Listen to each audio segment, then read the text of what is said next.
Premier rendez-vous du bonheur entre les membres Fiat France en ce mois de mars, ce fut en ligne dans leur webinaire Zoom, coordonné par le coach Georgette Midohungbe, docteur en sciences politiques. Bonsoir à tous les amis de Fiat France, bonsoir les amis des autres entités de Fiat Monde. Merci de votre présence parmi nous ce soir. Au démarrage, l'hymne de la France et celui de la positivité du Fiat ont été exécutés sous la directive du coach Virginie Yao, première vice-présidente du Fiat France.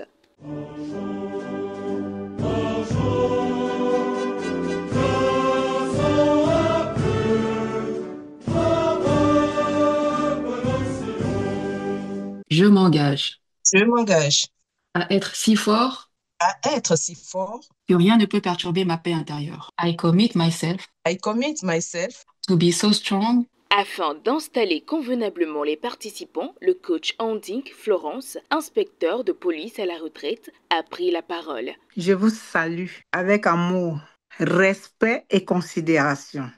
Mettez-vous à l'aise, mes chers frères et sœurs, et surtout soyez dans l'instant présent pour ne rien manquer. Dieu, au travers de ces merveilleux et illustres enfants, filles et garçons qu'il a choisis ce soir, il a un mot à nous dire. Mettons-nous à disposition, mettons-nous à l'aise.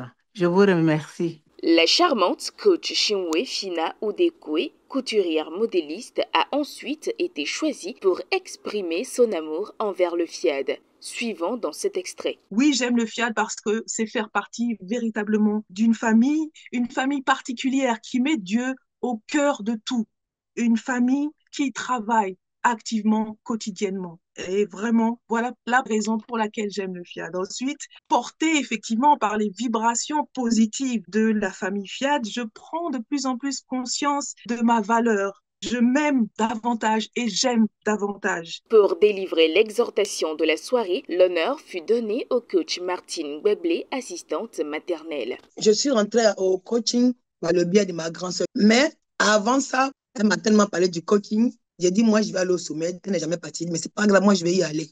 Mais chers ambassadeurs, chers invités, je vous prie de faire un effort pour aller au sommet. Parce que là-bas, il y a des vibrations. On s'inscrit au coaching pour apprendre. Mais après, il faut aller à la source pour voir. Ne manquez pas cette opportunité de votre vie. Pour surmonter vos problèmes, vivez une vie meilleure et contribuer à l'humanité. Place au développement du message du jour, titré « Les 3 facettes de la réussite ». Il a été fait par le coach Auguste Agbessi, technicien de maintenance dans une structure sécuritaire.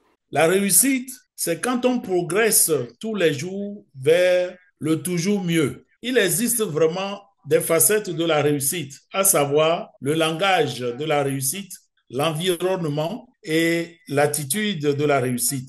Dans le domaine de l'argent, il y a aussi l'attitude de la réussite. Dans le domaine du bonheur conjugal, il y a aussi de l'attitude de la réussite. Il n'y a que dans le coaching qu'on peut trouver les éléments essentiels dans ces domaines de l'attitude. Nous devons donc apprendre aux gens à programmer pour changer le logiciel qui est dans leur tête. Pour conclure ce rendez-vous riche en échanges, un atelier de programmation a été animé par le coach Alvin Ackley, assistante à maîtrise d'ouvrage. Je renonce à ma nature humaine et à ses conditions charnelles. Je proclame mon héritage divin.